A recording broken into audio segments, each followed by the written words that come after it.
सम्राट धनानंद के दूत पक्षी से अभी अभी यह महत्वपूर्ण संदेश प्राप्त हुआ है।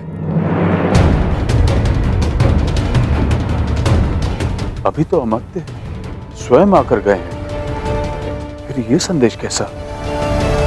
लाओ।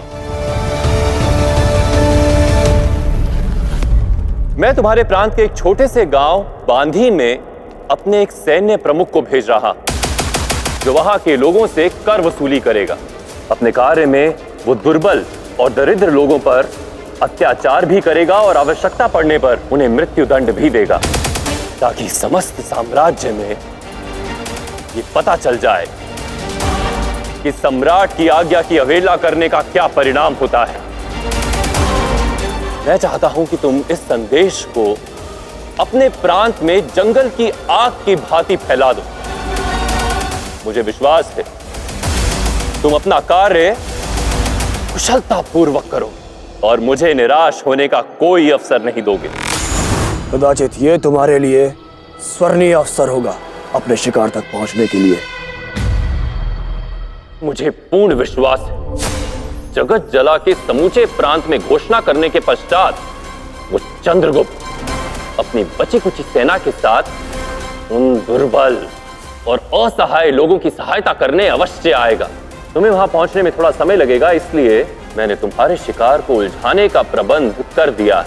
मैंने अपने एक सैन्य प्रमुख चुंबक सिंह को वहां पर भेजा है, जो तुम्हारे पहुंचने तक उस चंद्रगुप्त और उसकी क्षत्रिय सेना का आखेट करता रहेगा।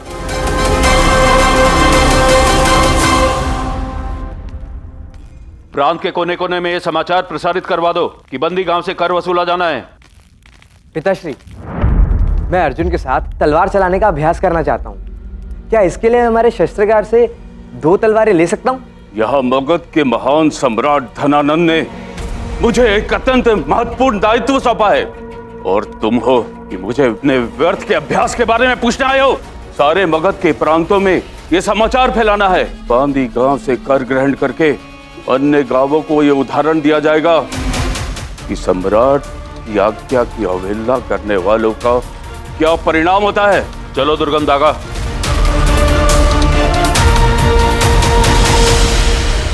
निशुंभा, प्रहार तुम्हें करना है और यह अवसर व्यर्थ नहीं होना चाहिए। हमें शीघ्र अतिशीघ्र बांदी गांव पहुंचना है।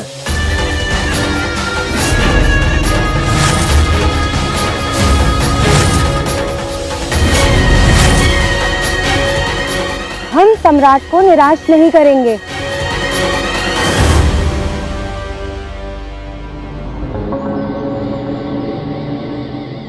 मित्र, शस्त्रागार से तलवारें नहीं मिली।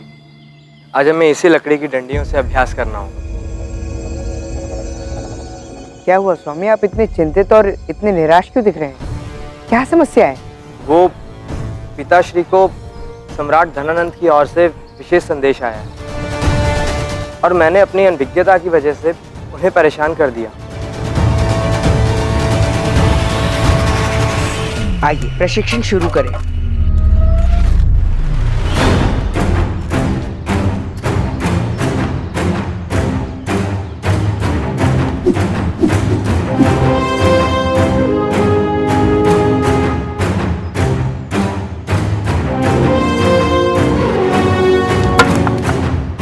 ऐसा कौन सा विशेष संदेश आया है मगध से?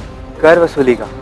बांदी गांव से कर ग्रहण करके अन्य गांवों को यह उदाहरण दिया जाएगा कि सम्राट की आज्ञा की अवहेलना करने वालों का क्या परिणाम होता है।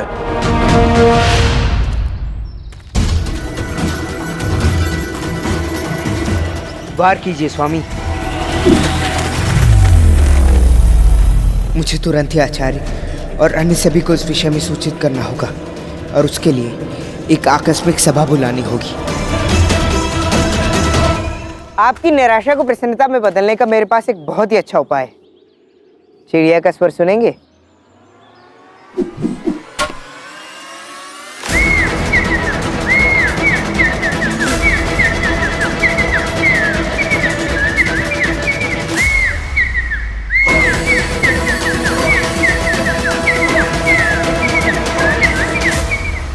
चंद्रगुप्त का संकेत। ये तो चंद्र का गुप्त संकेत है। मुझे शीघ्र ही हमारे गुप्त स्थान पर पहुंचना होगा।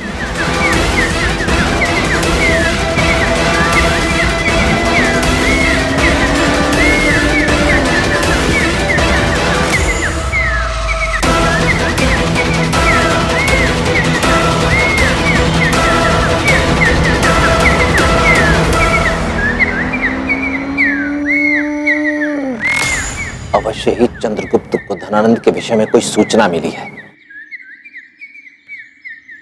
अद्भुत, ये कला तो अति उत्तम है। तुम कितने गुणी और कुशल हो।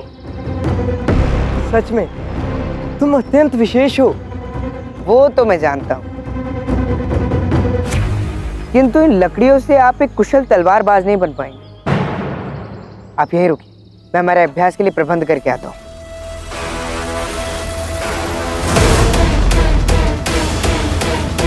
भ्राता का कथन उचित था। इस सेवक में कुछ तो है जो खटकता है। मुझे इसका पीछा करना होगा।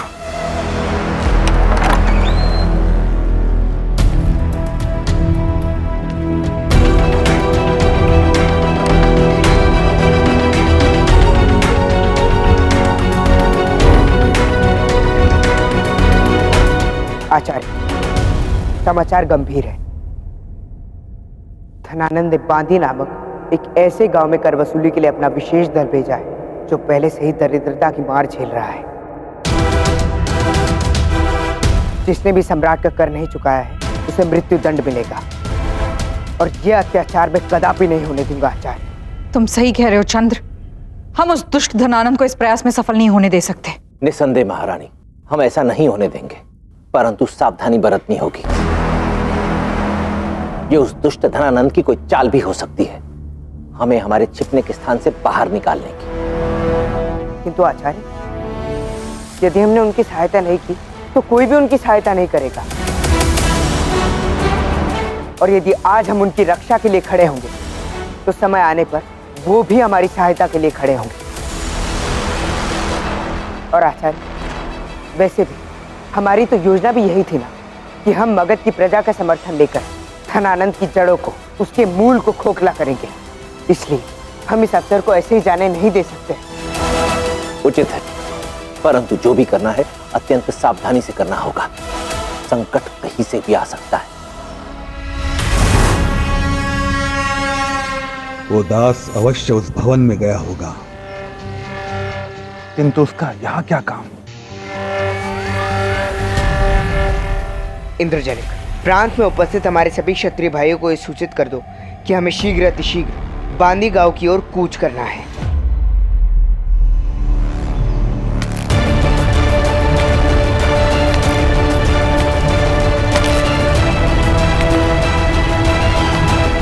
लगता है कोई आ रहा है।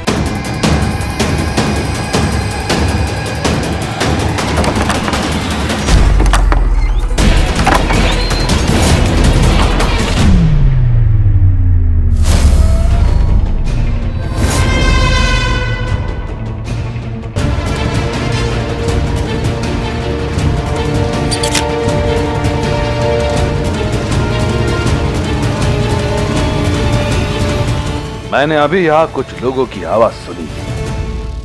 कौन था यहाँ? यहाँ कोई क्यों आएगा? मैं यहाँ थोड़ी सफाई करने आई थी।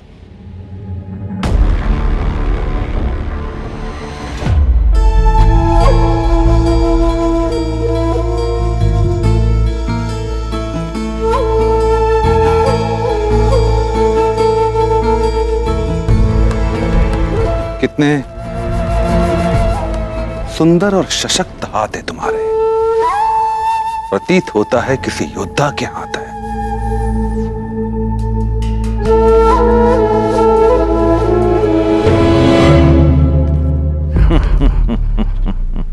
अरे अरे अरे, सेविका स्वामी से रुष्ट नहीं होती, स्वामी की सेवा करती है। आओ कभी हमारे भवन पर हमारी सेवा करने। उसके बाद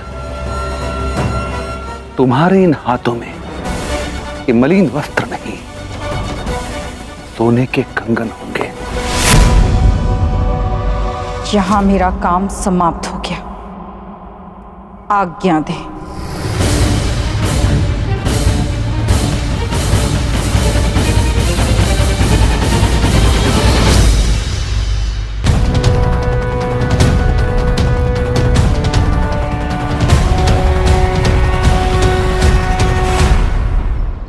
सब ठीक तो है? क्या पूछ रहा था वो? आप इतनी व्याकुल क्यों हैं? नहीं, अभी यदि इनमें से किसी को भी दुर्गम के इस दुर्व्यवहार के विषय में कुछ भी ज्ञात हुआ तो ये अपने लक्ष्य से भटककर मेरे लिए चिंतित होंगे। क्या हुआ महारानी? कुछ नहीं, मैं बस ये सोचकर व्याकुल हो गई थी कि कहीं उसने हमारी बातें ना सुनी, किंतु उसने ना कुछ सुना ना कुछ देखा। अब इससे पूर्व कि भवन में हमारी अनुपस्थिति पर कोई संदेह हो, मुझे जाना चाहिए। आप सभी को अपने लक्ष्य प्राप्ति के लिए शुभकामनाएं। रुकिए, सावधान रहिएगा।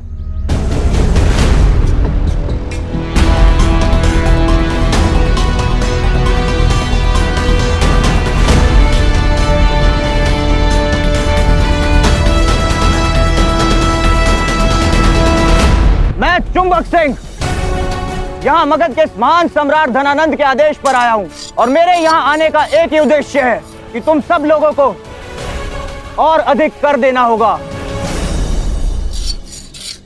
लेकिन चुंबक सिंह जी, हमारे पास जो कुछ भी था हमने तो सब दे दिया। अब हमारे पास अपने प्राणों के सिवा कुछ भी नहीं। यह आवश्यकता से अधिक बोल रहा है। सबसे पहले इसे ही सबक सिखाना पड़ेगा।